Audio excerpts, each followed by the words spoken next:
United States Coast Guard, on an average day, saves 9 lives, responds to 25 pollution reports, seizes 297 pounds of marijuana and 247 kilograms of cocaine. This multi-mission service is a merger of 5 federal agencies with a history that dates back to the beginning of the Republic.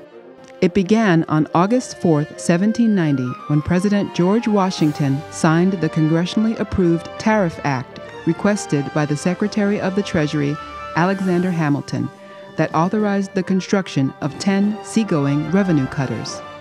Their job was to stop smuggling and help collect tariffs. These taxes were the new nation's principal source of income. The early revenue cutter sailors not only met the challenge of collecting tariffs, they battled pirates and privateers, enforced quarantine laws, and attempted to stop slave importation. As the country grew, larger, more heavily armed cutters were needed.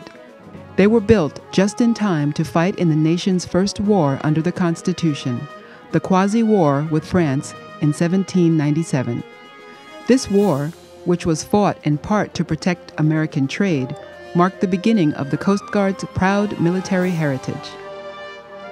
By the mid-19th century, increased trade and immigration called for additional maritime safety services. These legacy services would eventually merge into the U.S. Coast Guard. Federal life-saving stations were first authorized in 1848, and Congress formally created the Life-Saving Service to man these stations in 1878. Daring surfmen carried out countless legendary rescues. In 1896, the life-saving crew at Pea Island rescued the passengers and crew from the schooner E.S. Newman by swimming to the wrecked ship with a line and pulling each person to shore. The Steamboat Inspection Service and Bureau of Navigation were also formed in the 1800s after a series of disastrous boiler explosions and other accidents. The Coast Guard's regulatory duties developed from these organizations. Safety was also the key mission of the U.S. Lighthouse Service. Lighthouse keepers have guided ships into the nation's harbors since colonial times, and many have put their lives in peril to save others. Perhaps the most famous was a Rhode Island woman named Ida Lewis. During her more than 40 years as keeper of Lime Rock Light in the 19th century, she saved at least 18 lives and became a national celebrity. The Coast Guard has protected the environment for more than 160 years. In Alaska, they enforced early fisheries and game laws, and in 1890, Captain Mike Healy of the revenue cutter Bear supplemented the food supply of the Native Americans by transporting reindeer to the territory. The sinking of the Titanic led to yet another Coast Guard mission in the northern latitudes, the International Ice Patrol. The modern Coast Guard began in 1915 when the Revenue Cutter Service and the Life-Saving Service merged and took the name United States Coast Guard. The Coast Guard underwent its greatest expansion during World War II, growing from less than 25,000 to 240,000 civilian and military personnel, the vast majority of whom were reservists. They landed soldiers and Marines on the beaches during every major amphibious assault. At Guadalcanal, Signalman First Class Douglas Munro led the rescue of a battalion of Marines about to be overrun by the Japanese. He died after maneuvering his boat between the enemy and the evacuating Marines. For his actions, Munro was awarded the Medal of Honor. The end of the war permanently transferred the Bureau of Marine Inspection and Navigation to the Coast Guard, and the Lighthouse Service had joined the Coast Guard in 1939. The service was now truly a multi-mission organization. Ice operations expanded. In 1957, the cutters Storis, Bramble, and Spar crunched through the Northwest Passage to prove that ships building the distant early warning line could escape to the east. Wherever wars break out, the Coast Guard is called to action. On April 29, 1965, President Lyndon Johnson committed the Coast Guard to Vietnam in support of Operation Market Time, the Navy's campaign to interdict communist maritime infiltration in South Vietnam. Over time, the Coast Guard's presence grew and diversified. This included establishing explosives loading detachments, tending aids to navigation, ensuring safe port operations, and participating in combat search and rescue as part of a pilot exchange with the Air Force. From 1965 until 1973, over 8,000 Coast Guardsmen would serve in Vietnam.